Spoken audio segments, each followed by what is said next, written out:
अगल से चूमैहा भाभी बगल से चूमैहा हो। बगल से चूमैहा भाभी बगल से चूमैहा हो। अगल से चूमैहा भाभी बगल से चूमैहा हो। भैया लोग के छुअल जो बना माथे जनी ठेकैहा हो।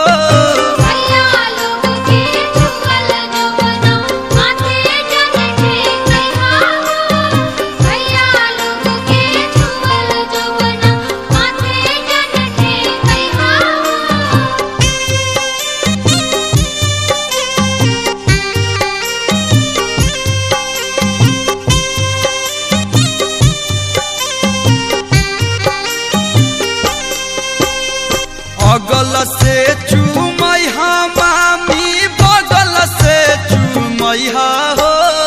बगल से चूमैहा मामी बगल से चूमैहा हो। अगल से चूमैहा मामी बगल से चूमैहा हो। मामा लोग के छुअल जो बना माथे जनी